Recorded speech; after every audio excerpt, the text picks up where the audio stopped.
就警方嘅刑事調查方面，琴日拘捕咗3名係年齡介乎52到68歲嘅男子，分別係涉事建築公司嘅2名董事同埋1名工程顧問。另外，警方呢係亦都去到嗰間公司嘅寫字樓同埋其中1名被捕人嘅住所進行搜證，係檢取咗14部電腦同埋大量嘅文件。呢3名嘅男子呢仍然繼續係被扣留調查。我哋警方而家呢係正在尋求律政司嘅一啲嘅緊急嘅法律意見。到目前為止呢，呢場大火已經造成咗128名人士死亡，包括咗108名呢喺現場移送出嚟嘅一啲嘅遺體，另外有4名呢係喺送到去醫院之後呢係喺醫院入邊咧去世嘅人士，亦都包括咗呢有16具係燒焦咗嘅遺體，而家仍然呢係喺大廈入邊嘅。我哋唔排除呢稍後當警方進入去作詳細嘅調查同埋搜證嘅時間呢，係有機會係另外再發現一啲呢係燒焦咗嘅遺體嘅。喺呢128名嘅死者當中呢，有39名我哋已經呢係確認咗佢哋嘅身份啦。咁喺餘下入邊嘅遺體入邊呢，大約有一半係喺單位入邊係揾到嘅。我哋相信呢係稍後時間呢都能夠辨認到佢哋嘅身份嘅。咁另外餘下嘅嗰40幾具嘅遺體呢，可能呢我哋仲要係用啲時間呢先能夠確認到佢哋嘅身份。另外呢，目前呢係我哋另外係有79名人士呢係受傷嘅人士嚟嘅。喺火警期間，我哋警方一共係接獲咗呢係467個係有關於一啲失蹤人口嘅求助嘅個案嘅，當中其實有部分呢係重複嘅。我哋而家確定咗呢啲嘅失去聯絡人士呢，有39名呢係死者嚟嘅，有35名呢係確認咗已經送咗去醫院受傷人士，有110人呢而家情況係安全嘅，大約仲有200名人士呢個情況係未明。呢200名人士呢係包括咗係我哋有89個係未能夠係確切辨認一啲嘅遺體嚟嘅。我哋初步係化驗咗大廈嗰啲嘅棚網嘅嗰啲嘅保護網我哋嗰個初步化驗呢係發覺佢係達到咗係一個阻燃嘅要求嘅，但係包圍住大廈嗰啲窗門嘅發泡膠板呢係高度易燃嘅。根據而家我哋初步掌握到嘅資料呢，我哋相信最初起火嘅位置係橫窗角低層外邊嘅嗰啲嘅圍網，其後呢係由於燃燒咗嗰啲發泡膠板，火勢迅速呢係向上蔓延，伸延到去多個嘅樓層，並喺短時間內呢係波及咗宏福苑其他6座嘅樓宇。大火呢係引燃咗貼喺嗰啲窗門上面嘅發泡膠板，令到玻璃爆破，令到火勢呢係急速增強，並且迅速蔓延到呢入到室內嘅。短時間之內，室內室外嘅面積呢係大面積係同時起火，最終釀成今次嘅災難。另外呢，高溫亦都令到嗰啲竹棚同埋嗰啲棚網係燃燒，燒斷咗嘅竹枝呢亦都係飛墜，係引致到其他樓層係着火嘅。當然，正式起火嘅原因呢，仍然係有待我哋呢個進一步嘅調查。我哋今次救火面對好大嘅困難。首先，火勢蔓延呢係異常迅速，短時間內波及咗7座樓宇。另外呢，高層嘅棚架不斷係跌落嚟，堵塞咗一啲緊急車輛嘅出口同埋一啲大廈嘅出入口，亦都嚴重阻礙咗我哋消防嘅同事呢係入去樓宇入邊係救援，亦都令至我哋消防嗰啲嘅車輛嘅旋轉台鋼梯呢係難以停喺呢最佳嘅作業位置。樓宇火勢非常猛烈，現場溫度呢係非常之高，係去到呢係500度，有時係超過500度添嘅。消防同事進行滅火嘅時間呢，遇到係非常高溫嘅情況，亦都令到同事呢唔能夠輕易推進去到一啲係較高嘅樓層。樓宇入邊嘅空間非常狹窄，限制咗呢係每層可以工作嘅人手嘅數目。消防同事需要逐層同埋逐個單位進行滅火同埋救援嘅工作，而且單位入邊嘅雜物呢係相當多，大大增加咗我哋呢係工作嘅困難。消防處喺整個滅火過程入邊，由於現場溫度極高，所以個別單位呢係發生咗死灰復燃嘅情況，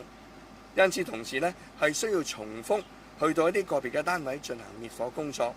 亦都增加咗呢係工作嘅難度。而家現場基本上呢係已經係完成咗滅火同埋救援嘅工作，而家目標呢係盡快為火場係降溫。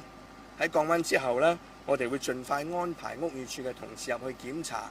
確認樓宇安全之後呢，我哋就會請警方嘅同事呢係進行搜證同埋進一步嘅工作。跟住落嚟，由我講解下警方嘅行動。有關於11月26號星期三喺大埔宏福苑發生嘅5級大火事件，導致多人傷亡，包括一名消防員喺行動之中英勇殉職。我哋感到非常之難過同埋痛心。我代表警隊向遇難嘅家屬致最深切嘅慰問，並祝願受傷嘅人士早日康復。警方係高度重視呢一宗火警嘅事件。案發之後，隨即動員超過1000名嘅警務人員，除咗負責維持秩序、協助救援同埋提供緊急支援之外，我哋亦都協助居民疏散同埋交通嘅安排。警方亦都設立咗傷者查詢熱線，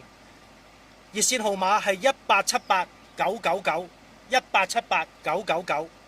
市民如果係懷疑有親友喺今次事件之中係失蹤，可以致電呢個熱線求助。呢個熱線係重大事故或者災難嘅時候，我哋設立嘅一個專用熱線，係俾市民查詢懷疑喺事件之中受傷或者失聯嘅親友嘅情況。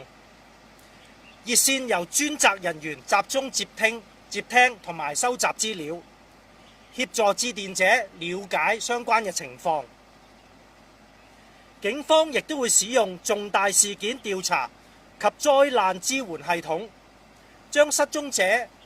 同埋災難中傷者嘅人士嘅資料輸入去呢個系統，透過自動校對嘅功能，識別傷亡者人士嘅身份，以加快協助公眾人士對失蹤者嘅查詢。另外，警方亦都喺大埔廣福社區會堂設立咗辨認處，協助失聯者嘅家屬經相片初步辨認程序，希望協助有關家屬能夠盡快得知失聯親人嘅情況，縮短家屬對親友生死未卜嘅煎熬。喺完成初步辨認之後，警方會盡快安排有關嘅家屬進行正式嘅遺體辨認程序。另外，警方亦都會繼續全力進行調查同埋善後嘅工作。此外，我哋亦都會調動災難遇害者辨認組，調配一切可行嘅人手同埋資源，務求喺最短時間之內有系統咁樣辨認遇害者嘅身份，協助家屬確認親友嘅下落，並為後續嘅調查同埋善後嘅工作提供證據。喺消防同事完成咗佢哋嘅工作之後，警方會盡快接手現場進行調查工作。每當消防同事確認一棟大廈嘅安全，警方就會立即接手呢棟大廈，並派員上樓進行搜索同埋調查。我哋嘅最終嘅目標係同一時間喺7棟大廈一齊進行搜索同埋調查。警方已經安排咗足夠嘅人手，隨時去接手呢一項嘅工作。我哋預計呢個搜查行動同埋搜證嘅工作係會有一定嘅挑戰，因為根據消防同事所提供嘅資料，現場有部分嘅範圍溫度仍然係超過攝氏200度，我哋需要等到降溫之後先至能夠進場。加上喺火災之後，大廈裏邊嘅環境係惡劣，唔少物品亦都倒塌，導致咗搜索嘅空間係非常之狹窄。為咗讓受影響嘅市民可以盡快回到住所，我哋會分階段解封各棟涉事嘅大廈，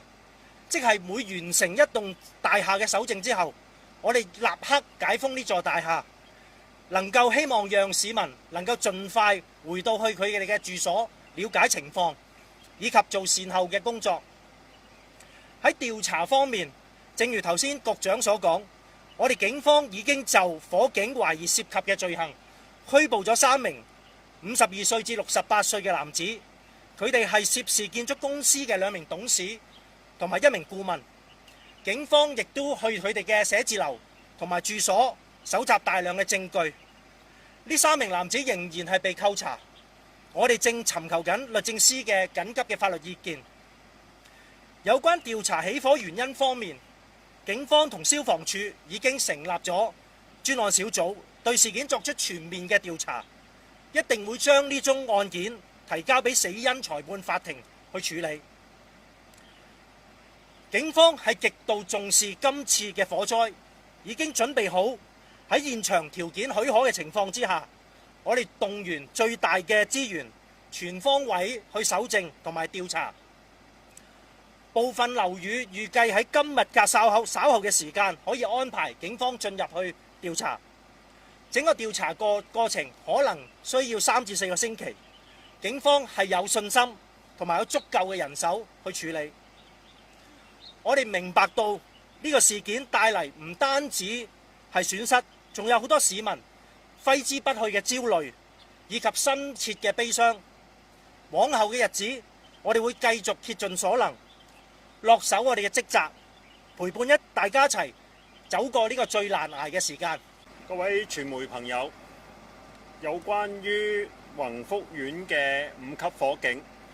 消防處喺今天嘅早上10點18分已經完成咗有關滅火救援同埋搜救嘅工作。喺今次行動裏邊，消防處總共出動咗391架次嘅消防車輛，185架次嘅救護車輛，一共出動咗2311名消防及救護人員。喺事件中有12名消防人員受傷，其中有一位同事而家仍然喺深切治療部，佢係有呢個熱衰竭嘅現象。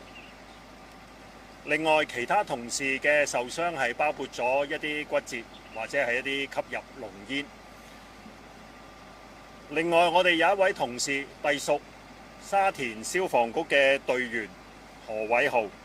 喺呢個行動裏邊英勇殉職。關於我哋嘅行動，我呢度一一作一個講解。有提及過點解我哋唔使用呢個直升機喺呢次行動裏邊。我必須要強調，如果用直升機喺呢個火警裏邊掟水彈，如果喺個樓宇嘅上空投擲水彈，啲水係唔會係不會係會落入個火場裏邊，只會淋咗去一個大廈嘅外圍，同個滅火行動係冇直接關係。第二，我哋要考慮嘅就係直升機駛近樓宇嘅時候呢，會有產生大量嘅空氣，會將個火警令到佢呢會更加蔓延得快，同埋更加大。另外有啲網民亦提到，點解我哋唔用一啲比較高嘅雲梯車？我必須喺度話俾大家聽，呢啲比較高，譬如講100米嘅雲梯車，佢要使用呢個雲梯嘅時候，可能大家都見到我哋用緊而家我哋56米嘅雲梯車，係需要喺行動時呢，喺佢嘅車嘅兩邊呢去落一個積嘅，個積係有個闊度，越高嘅雲梯車個地面嘅闊度就要越闊。我哋而家緊急車輛通道嘅要求係6米，而相對用啲100米嘅雲梯車個闊度係要10米，所以用呢啲雲梯車，香港大部分嘅道路都唔能夠使用嘅。第三方面就係點解唔用無人機滅火？大家可能喺一啲視頻度見過一啲無人機滅火嘅片段。喺呢方面，我哋同廣東省消防總隊都有好緊密嘅聯繫。無人機滅火而家喺消防總隊裏邊仍然係探索階段、試行階段。用呢啲無人機嘅時候，我哋要考慮嘅就係而家無人機嘅承載，可能你睇返啲片段都知道，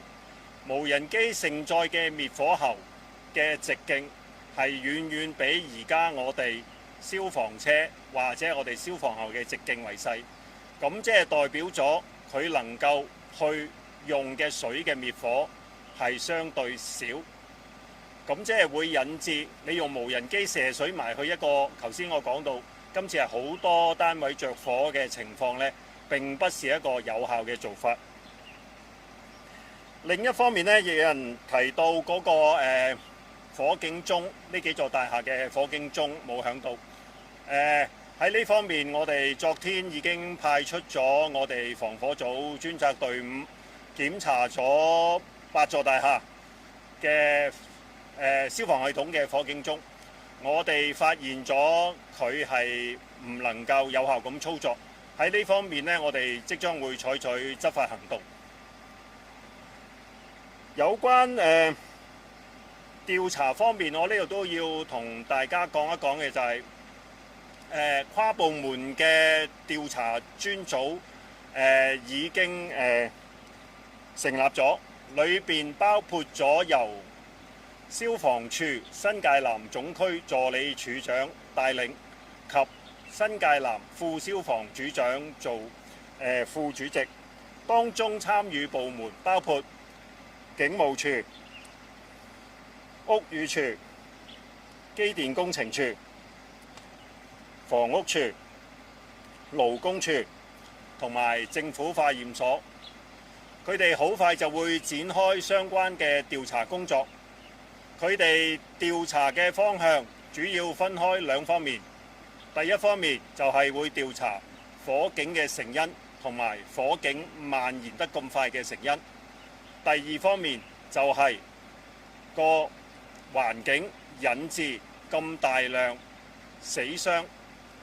你好，港台嘅想問翻，其實暫時睇咧，即係起火個原因會喺邊幾方面啦？即係都見到有一啲嘅片段或者相片都見到有啲工人喺棚架嗰度吸煙，呢個可能性有幾大啦？同埋暫時睇嗰個翻燒嘅可能性又有幾大啦？最快幾時係可以解封俾啲居民係翻屋企拎翻啲財物咧？會唔會其實都要等3至4個星期，你哋警方入去搜證之後先至可以咧？唔該。好。咁啊，首先呢，我哋根據而家目前咧掌握到嘅情況呢，我哋相信呢係起火就係喺呢個嘅宏昌閣嘅低層呢係開始起火先嘅。咁啊燒着咗係嗰啲嘅係棚網之後呢，係好快就引到上去燒着咗圍住玻璃窗嘅發泡膠板，咁啊導致到呢係呢個火呢係迅速蔓延。係燒到去其他嘅樓層，同埋燒到去呢係其他嘅一啲嘅大廈嘅嚇。咁呢個係我哋初步理解嗰個嘅成因。咁啊包括呢就係嗰啲嘅發泡膠板燒着咗之後呢，令到高溫，令到玻璃爆破咗之後呢，啲火係燒咗入去室內，所以令到室外同埋室內同一時間呢係大範圍呢係着火嘅。咁另外講到呢，就係翻燒嘅情況，其實而家我哋消防嘅同事呢已經喺度灑水㗎啦。我哋相信翻燒情況呢機會唔高，但係我哋同事要確保現場除咗唔會翻燒之外呢，個溫度係降翻落一個呢係安全嘅溫度。頭先都提過，部分而家嘅樓層呢個溫度仲係去到200度嘅，呢個絕對係唔適宜咧喺呢個階段呢係入去。但係當然，我哋係每一個大廈每一棟呢係去到一個安全嘅情況底下，就會首先係叫我哋嘅屋宇署同事入去巡查，確保樓宇係安全，我哋就會揾警方入去呢係進行調查。所需嘅時間係大約3至4個星期，我哋希望能夠盡快，能夠早一日得一日，可以將個地方呢係解封，讓市民呢係翻去處理翻佢哋嘅事情。咁多位咪好無線，首先想請教翻，其實嗰8座大廈個消防系統個鐘而家知唔知道係人為因素熄咗啊，定係其他故障啦？同埋其實而家有冇一個確實生還者嘅數字？同埋如果最差情況，有冇可能喺一啲大廈邊嘅遺體完全係冇機會去識別翻出嚟？有冇方法係令到每一個人都可以知道自己親屬嘅情況呢？唔該。關於嗰個嘅遺體辨認方面呢，咁其實我哋警方呢方面呢係有即係好多嘅訓練嘅。呢個包括我哋可以係從嗰啲受害人一啲嘅身邊嘅物件啦，或者係從受害人呢一啲嘅身體特徵啦，例如有冇啲疤痕啦，同埋呢最後呢係可以用呢個 DNA 呢係去確認嘅。咁我哋會盡量呢係將呢個遺體嘅身份係辨認出嚟嘅。呢個8座大廈嘅消防警鐘，我哋昨天呢已經派出咗我哋防火組嘅同事呢，即刻立刻做一個檢測。關於佢嘅操作係咪有效？我哋發覺呢8座大廈嘅警鐘咧係操作係有問題，所以咧我哋隨即咧已經係收集咗相關資料，我哋將會係採取執法行動，去對相關呢啲消防設備嘅消防設備承辦商咧採取一啲執法行動。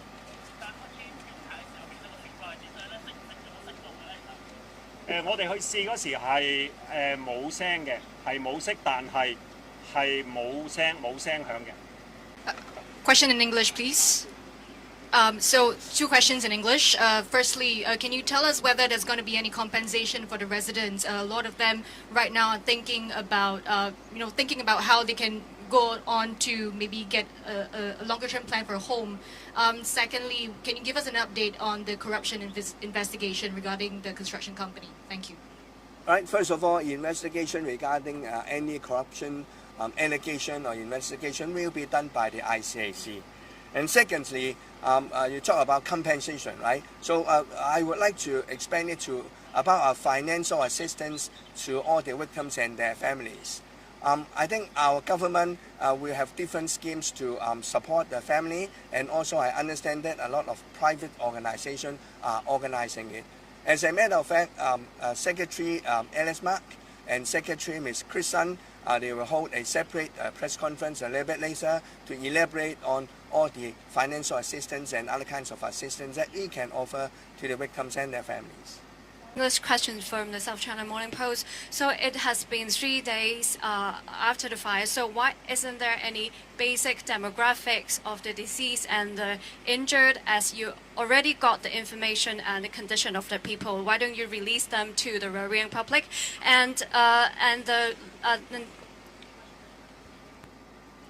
Thank you very much. In fact, we are releasing the information right now. And as a matter of fact, for the time being, there's 128 deceased that we discover, including 108 body we removed from the scene, and 4 passed away in hospital, and we have 16 burned body that are still within the building. And in fact, our police has a special team that they are going to deal with all the missing persons or identity of the deceased. Maybe you can repeat the phone number. Oh, okay. That you can make inquiry the phone number. We have set up a casualty inquiry unit, and we have an hotline. The hotline number is 1878999. 1878999. Thank you.